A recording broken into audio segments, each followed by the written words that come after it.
Saladin? Now, that's a name I'm sure you've heard. He's this legendary figure from the Crusades, right? But what's the real story behind the legend?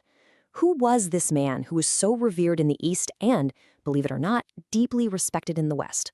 Well, today we're going to dive right in and unpack the story of the Sultan who completely changed the map of the Middle East. I mean, just think about that for a second. We're talking about an age of incredibly brutal, holy warfare. So who could possibly not just win on the battlefield, but also earn the genuine admiration of their biggest enemies? That's a huge deal. And that question right there is really at the heart of Saladin's whole complex story. And the answer, of course, is the guy right here on this coin, Salah ad-Din Yusuf ibn Ayyub, who we all know as Saladin. The inscription calls him the victorious king. But here's the kicker. He wasn't born a king. Not even close. He started out as a Kurdish commander, son of a mercenary. And yet he would rise up through sheer grit and absolutely brilliant strategy. Okay, so to really get Saladin's rise, you have to picture the world he was born into. The Middle East in the 12th century, it was a total mess. You had all these rival Muslim states fighting each other, and at the same time, the Crusader Kingdoms were dug in all along the coast. It was, a completely chaotic chessboard. And Saladin, well, he was just about to make his first big move. And this is really the key thing to remember. He had zero claim to a throne by birth. He wasn't Prince Saladin or anything like that. He was the son of a soldier of fortune, plain and simple. So every single thing he achieved, his whole empire, all his titles, his legend, it was all earned. Earned through his political smarts and his genius on the battlefield. Nothing was handed to him. And man, did he rise fast. I mean, it's kind of shocking. Let's just run through it. In 1164, he's basically just an officer sent on a mission to Egypt. 5 years later, just 5, he's the vizier, the most powerful guy in the whole country. Then 2 years after that, he flips the entire religious order on its head, gets rid of the ruling Shia Fatimid Caliphate, and brings Egypt back to the rival Sunni Abbasids. And by 1174, his old boss is gone, and bam, he declares himself Sultan. You see, this isn't luck. This is a masterclass in knowing exactly when to seize an opportunity. All right, so now he's got Egypt locked down. So what's next? He looks north, towards Syria. See, Saladin knew that if he was really going to challenge the Crusaders, he couldn't just be the Sultan of Egypt. He had to bring all those bickering Muslim states together into one powerful force. He needed to become the Sultan of 2 lands. And just look at the scale of his ambition here. It was absolutely massive. He wasn't just conquering territory, he was unifying it. He actually got invited into Damascus by the governor there, who was just sick of all the infighting. From there, he just methodically brought other Syrian cities, like Homs and Hama, into his new empire. He was creating this giant pincer sea, closing in on the Crusader states. But trying to unite a fractured world, that's a dangerous business. His success made him some very powerful enemies, and not just among the Crusaders.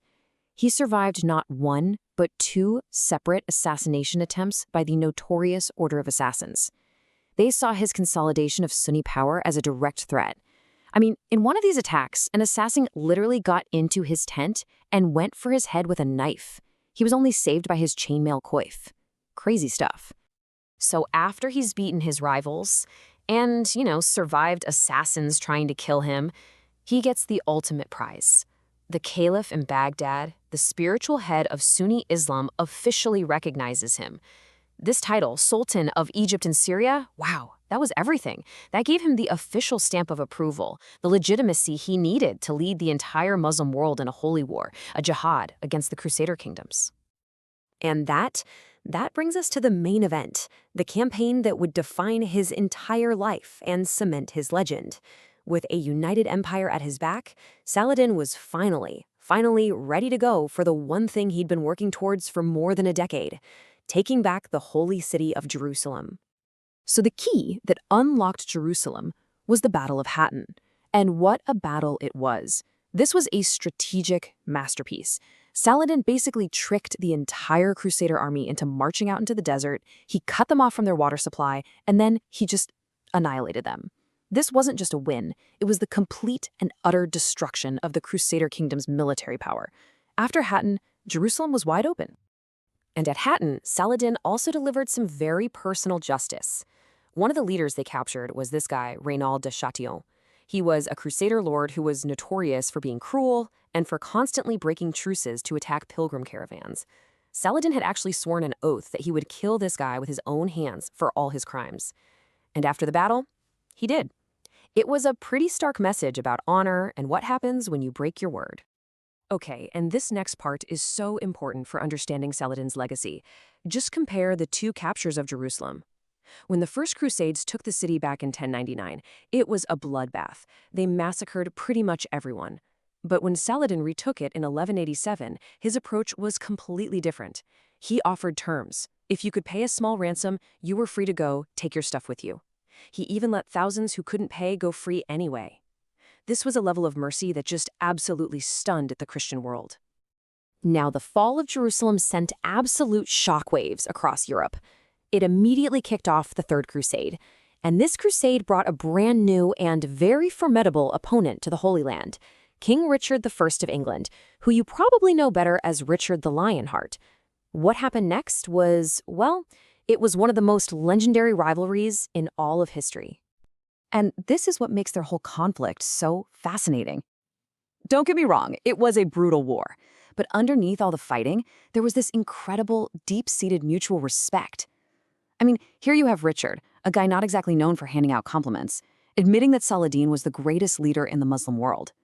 They were enemies, for sure, but they saw each other as equals, two titans cashing for control of the world's most sacred ground. But in the end, neither one of them could land that final knockout blow.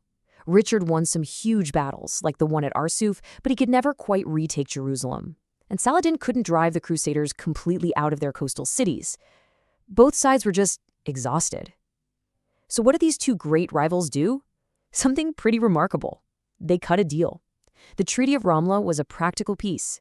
Jerusalem stays with Saladin, but Christian pilgrims can visit whenever they want. A true compromise. And it's little stories like this next one that really cemented Saladin's reputation for chivalry back in Europe. So, during the war, a Christian woman's baby gets stolen right out of her camp and sold.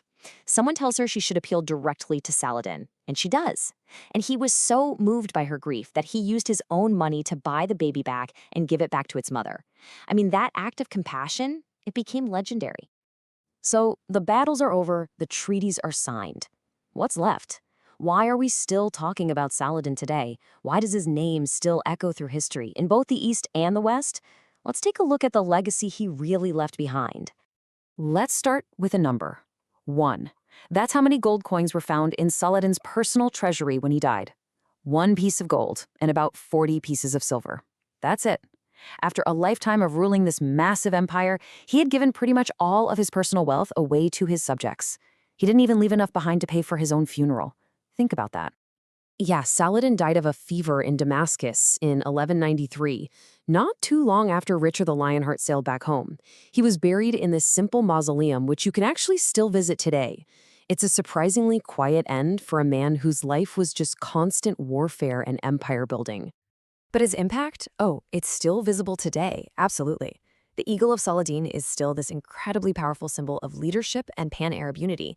You can see it right on the coat of arms for Egypt, a country he ruled, and also for the Kurdistan regional government, which honors his Kurdish roots. His legacy as that unifier, it truly endures. So, in the end, how should we remember him?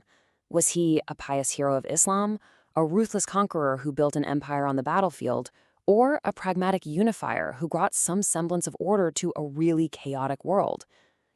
Maybe the real answer is that he was all of those things.